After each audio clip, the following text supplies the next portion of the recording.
Hi guys, welcome and welcome back again to another juicy video. How are you guys doing? I know you are doing absolutely amazing. So today I've got an interview with a company that I'll be doing in like 20 minutes. I've just got 20 minutes to prepare. Obviously, I just finished doing my little makeup. I am not a fan of a heavy makeup, and even for an interview, it's not advisable to put in a heavy makeup. So I just put in a very light makeup to match with my color. I have just set up. My computer is on.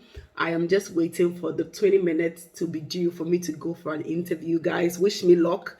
I will not be able to tell you where exactly this job role is or what company I am interviewing with for now. So it's a registered nurse role, but it's also a care home, but it's got some qualities that my current care home does not have. And obviously we all want to progress. So it's a role that comes with progression, with some enhancements, because obviously when you're in one role for a while, you need to upgrade. And that is the reason why I tell people to look into jobs or look into things whilst you are at your current role. There can be an opening somewhere that might suit you.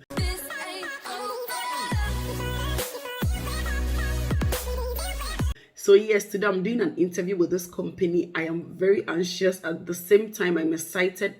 I'm looking forward for this change to happen. If I've got their permission, I'm going to share the interview live, not to show their faces obviously, but to play at least the questions that they're going to be asking in the interview, for you to have an idea of how a typical nursing interview looks like. But if I don't have their permission, I will summarize whatever they ask me at the end of the interview for you guys to have an idea still. Hi, my name is Becca. I'm a registered nurse originally from Ghana in West Africa. I practice, I live, and I work in London. On this channel, basically, I talk about nursing. I do lifestyle videos, a little bit of me, fun and positive vibes. If you are new to my community, you can consider subscribing to the channel for more updates. Smash the like button for this video. Comment down below. Let me know what you guys think about this video. If you've got any input, and yeah, let's interact in the comment section. Let's go right into the video. All right guys, let me just give you a quick 360 of my outing and my setup for this particular interview. Okay, so this is a black jumpsuit. You guys have not seen, you've seen this jumpsuit like forever. So I love this black because it literally goes with most of my blazers. I love blazers. So this is my blazer. This is brown and black, and it makes me look so official. I've got it in many colors. So this is my blazer, very simple, and making me look like an executive. It's a jumpsuit, so it's a one piece. Okay, this is my dining table. You guys know this is my makeup bag. I just finished my makeup. This is my tea because I have breakfast here. My tablet in case I want to refer to anything. I'm doing this interview on the laptop. It's a video interview, so they are not going to be able to see my surroundings. It's just my background they are going to be able to see. That's my ring light to give me more lightning to pop my face. And this is my tripod stand that I am mounting my camera on. So this is just a simple setup because it's a video. The only thing they can see is my background and my face, okay? So let me just focus. I've got exactly 15 minutes. Let me just focus. I'll see you guys and I'll speak a little at the end of the video. See you. Good morning. Hi, good morning. Hello, Rebecca. I'm Marlene. I'm Rebecca. Hi, I'm Becky. Hi. Nice to meet you. Nice to meet you too. So, thank you for attending this interview. You're applying for a night nurse, aren't you? Yes. Yeah? Yes. I'll start with some basic questions and then we'll go on to the interview questions. Okay. The interview questions are like scenarios which you could probably take from your previous experience or, your personal life, things that you've dealt with, yeah? Okay. We will be writing as you give us the answers. Okay. Okay, and you will have an opportunity to ask questions at the end. Okay. Okay, so let's start with just some general questions. What's your IT skills like? Just above average, yeah. Okay. So are you aware of the times of the night shifts? Okay, I went on the website. I saw the start time is 8:45 to 8 a.m. That's That's right. And so they're 10.5 hour shifts. So what will happen if you are successful? You will be given a rolling rota, which is subject to change, but you will always get notice Okay. if we have to. So 1 week will be 3 days, 3 nights, and then the next week will be four, and it'll alternate like that. Okay. And that way you cover your full 37.5 hours. Yeah? Okay. Okay. So any holidays that you have booked that we would need to honour? Do you know the dates? I don't have it off head Okay. So unless I one in check. July. Yes, Is that a week in July, 1 week? and then 2 weeks And in August to September. do you have any notice period to give? Are you currently employed? Yes, I Yeah. have a month notice period to give. So we will obviously be doing like a health check, DBS. Is there anything you'd like us to make us aware of at this point? No, No. no. Have you had your COVID vaccinations and booster? Yes, I've had all Okay. three. Yeah.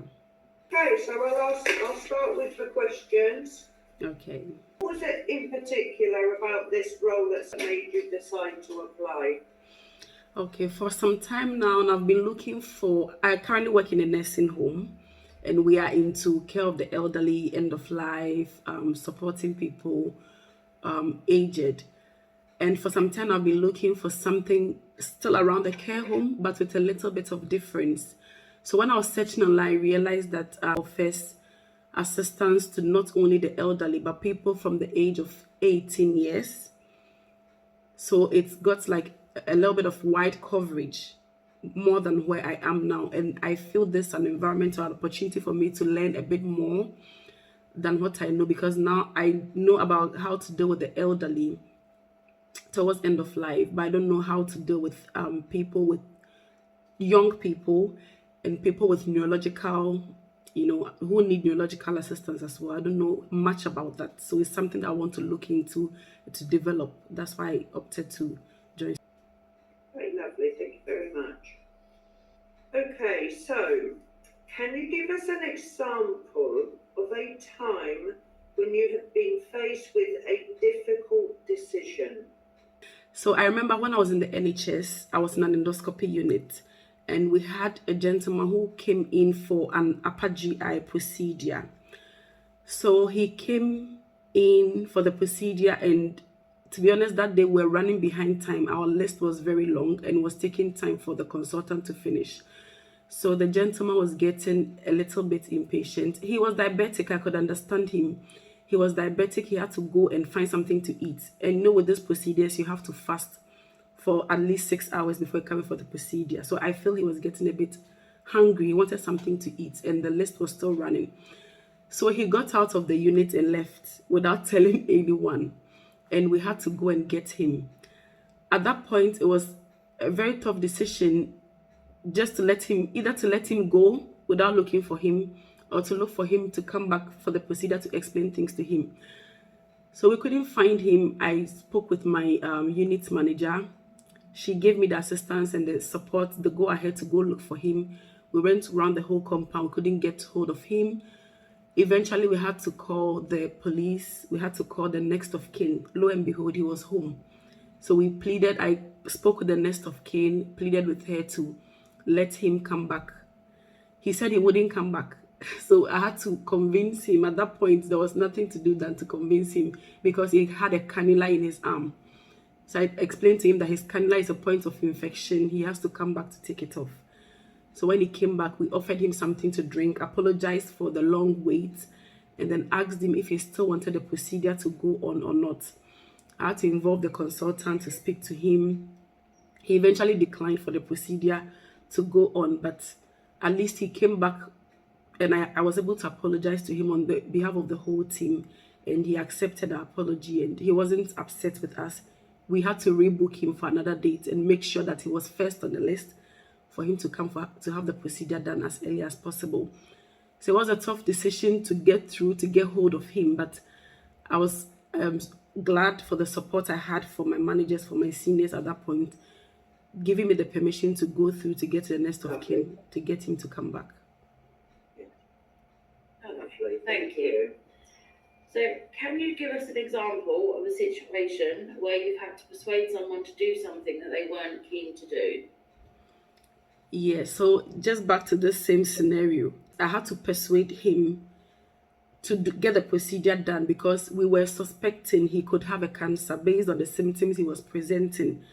At the moment we were doing the pre-assessment, we felt he could be having a cancer. And if that was the case, he needed to be scoped as soon as possible to have the procedure done. So we had to explain to him the consequences of not having the procedure done, or the consequences of delaying the procedure done.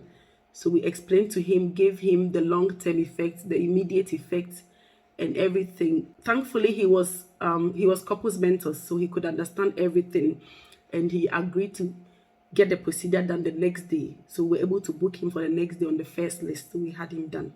Okay, thank you. So, can you tell me what coping mechanisms do you use to manage a busy and stressful working environment?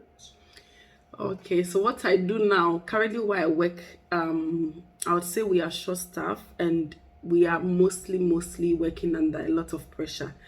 And sometimes it puts the junior colleagues off or the carers off and they don't want to work. So what we do to make ourselves, to cope, what I do on my shift to make them happy is that I go on the floor to help them a lot with the work. If they see that you are involved in the work yourself, it boosts their morale as being a team leader, not just sitting back and just giving telling them what to do, but also doing it yourself.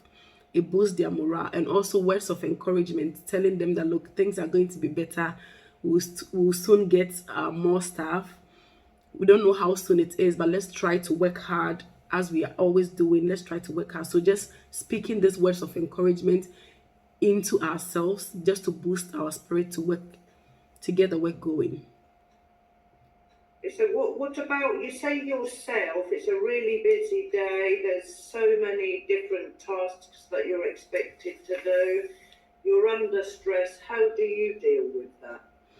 I tell myself that no matter how it is, the day will definitely come to an end. It's a 12-hour shift. Let me just push through as much as I can. The day will definitely go to an end and I'm going to go home to rest. So that's what I keep in my mind. I tell myself, listen, no matter how bad it is, it's just a 12-hour shift. It's definitely going to come to an end. You go back home and you get some rest. And that's what keeps me going. What do you do, like, for relaxing, when you're not working? Do you mean at home? Yes. Oh, at home I've got 3 kids who keep me entertained as much as they can. So when I come home, I pick them from school. Sometimes we do like a movie night. We watch movies together. We go out a lot as well, maybe to swim. We go to the park. Just watching them, supervising them to play makes me unwind, makes me relaxed. Sometimes we come home, just tell stories, listen to each other, laugh about the little things. That makes me more relaxed. Lovely, thank you very much. Lovely. Can you give an example of where you've had to raise a concern about an aspect of care? Okay, so I was from another home before I moved to where I am recently. We had a resident who, I was off duty for about 4 days. So whilst I was off duty, I was told, when I came back, I was told this resident had a suspected fracture.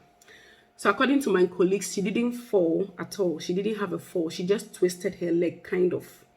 And since after that twist, she was bedbound. So this lady before then was fully mobile, very self-caring, very independent. She was one of the residents who was not taking, she took only 2 medications. So she was very healthy, I would say. Then suddenly, when I came back from that long off duty, she was bedbound.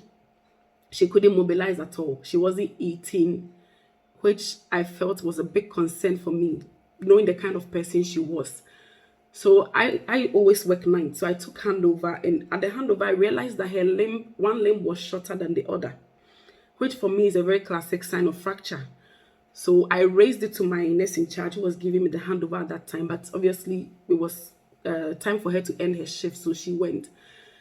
Throughout the night, I was very concerned. I called 999, and then they said to give her pain relief and then to observe her. So that's what we did. The next morning, when I was going home, I was still very concerned.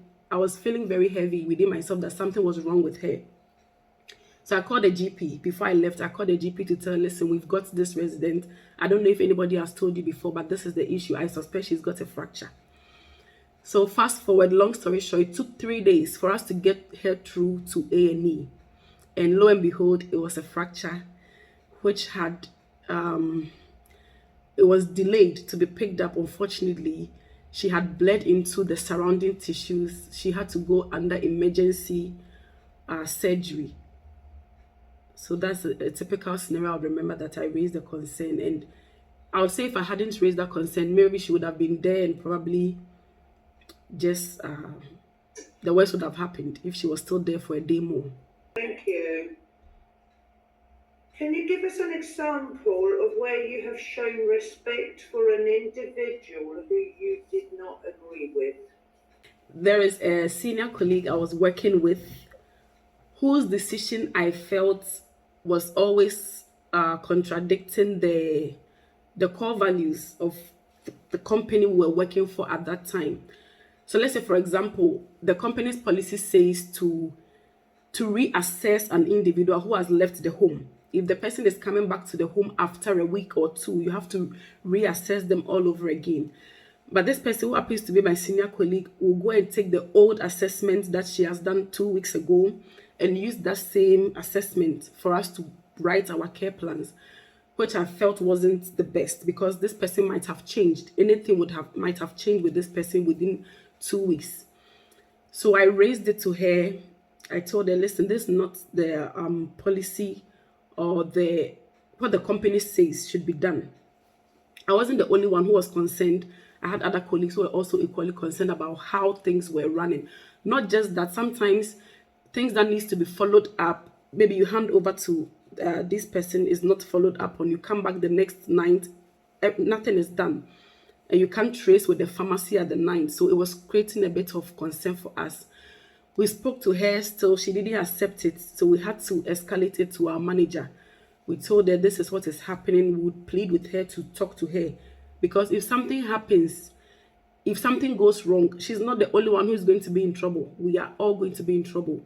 So we explained that to our manager. Our manager wasn't a nurse, so she couldn't understand the magnitude of some of these things we were talking about. So we took our time to explain the long-term consequences to her, and then she called a meeting.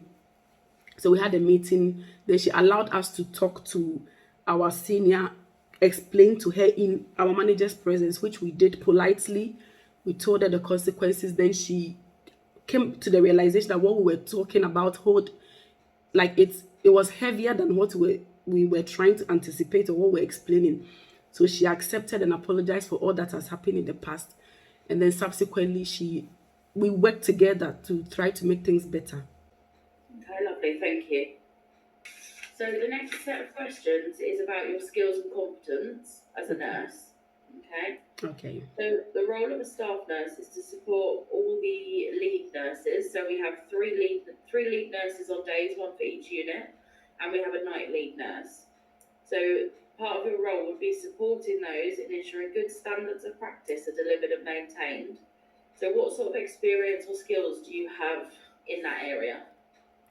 So throughout the time I started my nursing profession in the UK, back home I was a senior colleague. So I rose within the ranks. I was from the bottom and I went up. So I know how it felt to be a junior, and I experienced what it takes or how it felt to be a senior without support. I realized that if you're a senior without support, is very, very difficult. You are always exhausted, you are stressed up, and you can't give your best, especially when you tell your junior colleagues what to do and they are not reasoning with you. You don't achieve anything as a team. So with this experience, when I moved to the UK, I was a junior. I rose from band 4, that's the healthcare assistant, and got my pin and became a band 5. So with that experience, I always strive to work together with my team lead, because I know that if you work together as a team, that is how things are achieved. And as they say, teamwork makes the dream work. And I always want things. I'm the kind of person that wants things to be done. If things goes wrong, it really affects me. I'm not happy. So I always want the team to achieve our best. So I try to support those ahead of me, because I've been there before. I know how it feels to be unsupported as a senior. So I strive to help to make the dream work and build a team. Okay, thank you.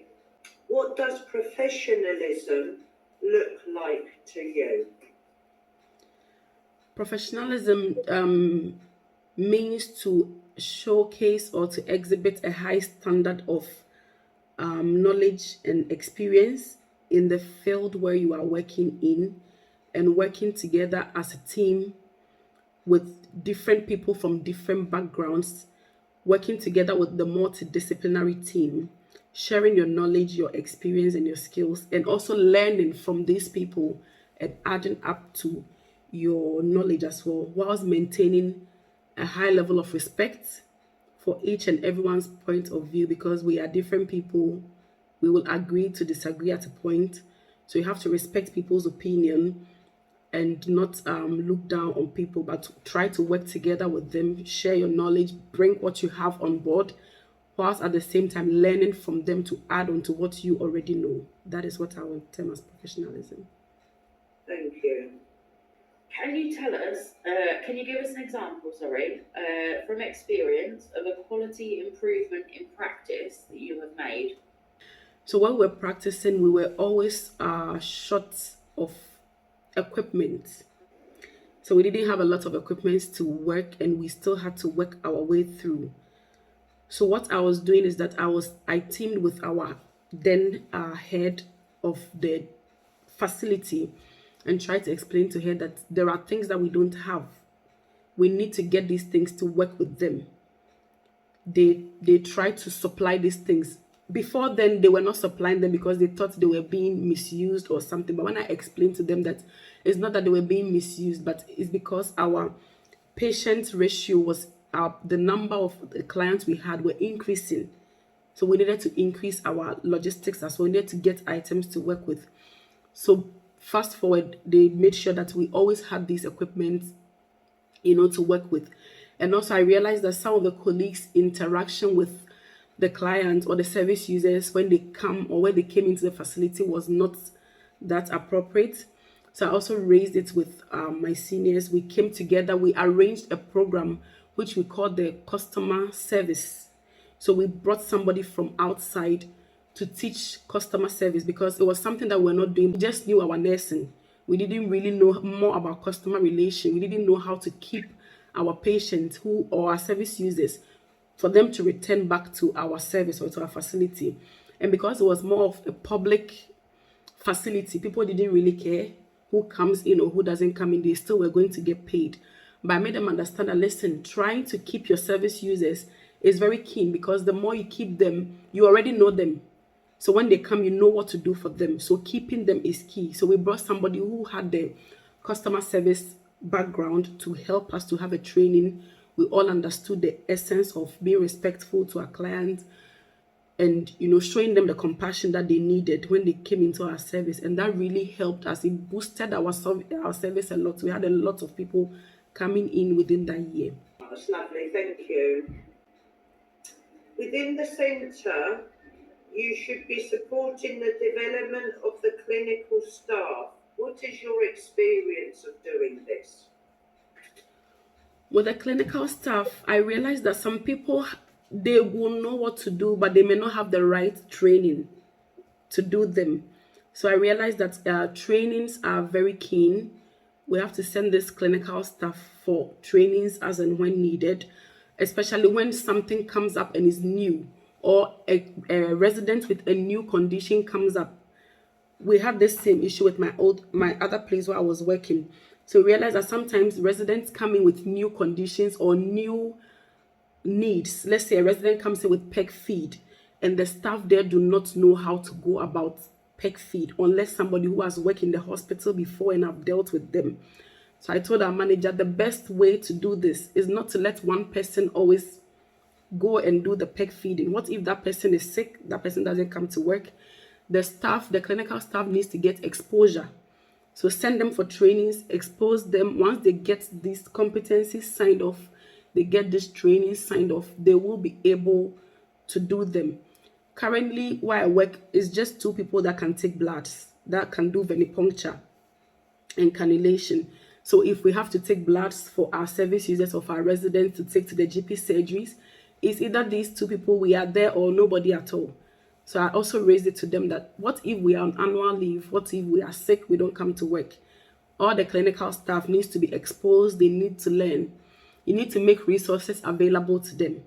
Sometimes they need to refer to something like the BNF.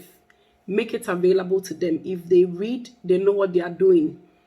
Make books available to their resources, trainings. When they are well equipped and they are competent, they can give out their best. So that is how I can support clinical staff. Lovely, thank you very much.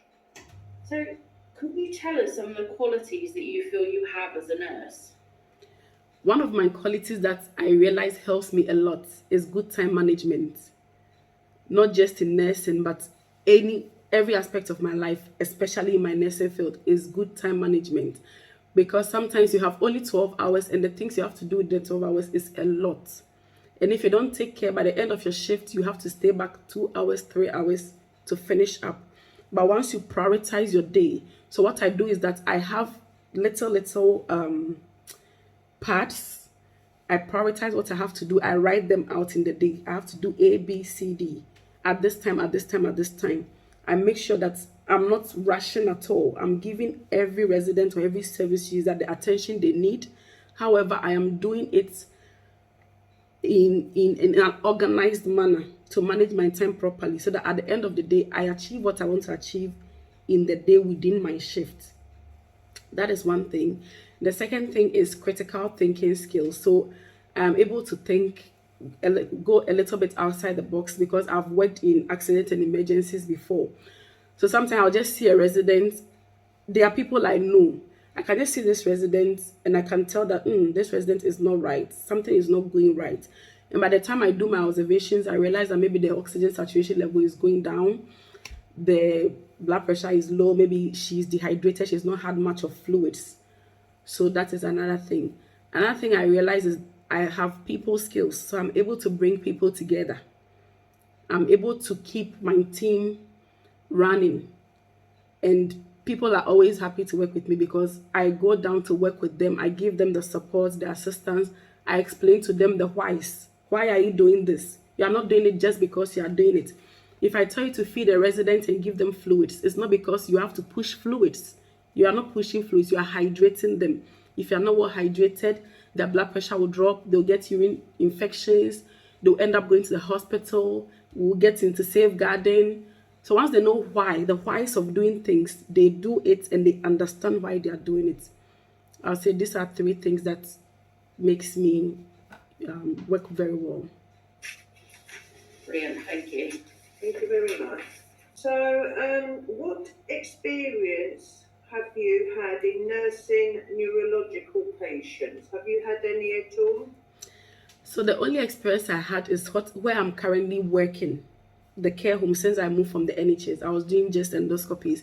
But when I moved to the care home, we had residents who had Parkinson's disease, who have Huntington's disease, and that has made me get some experience with working with people with neurological disabilities. Lovely, thank you. So, what clinical skills are you proficient in? You've mentioned peg feeds, Yes, catheters. yes. I have venipuncture and cannulation, IV administration, syringe drivers, peg feeds, rig feed, engine feeds. Are you proficient with all 3 different types of catheters, male, female, and suprapubic? Yes. Great, thank you. Have you cared for anybody with a tracheostomy before? I have, but it's been a very long time, to be honest. I will need a bit of refresher if I've got to do that.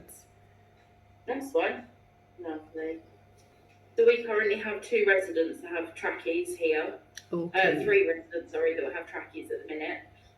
So if you're successful, you would have some trackie training with Marlene, who does all our training, Okay. and we'd make sure you're proficient in that as well. Yeah. Okay. So, as a complex neurological centre, some of our patients may exhibit behaviours that challenge. What experience do you have in managing challenging situations? Well, so with people with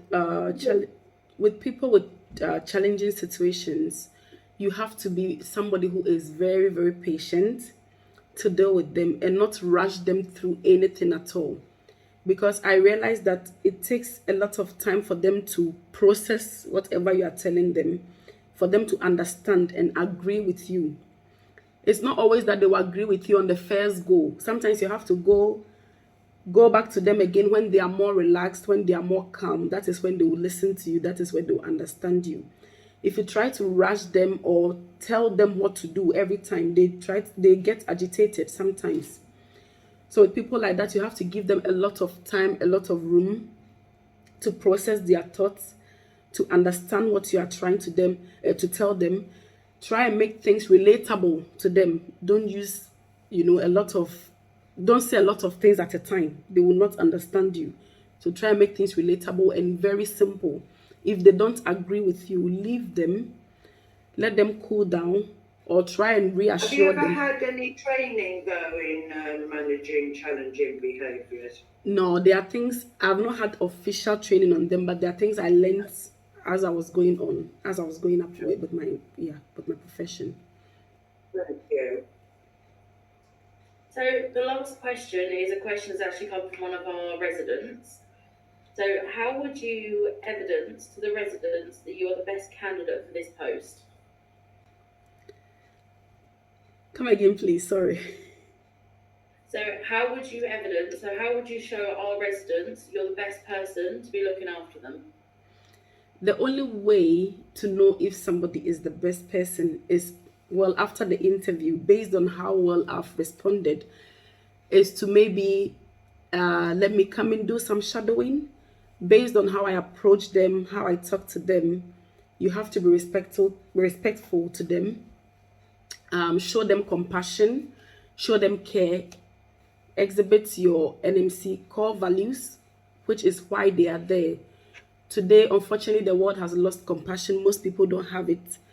But if you show compassion to them, if you give them a listening ear, let them know that you are here to listen to them. You are here to do what they want.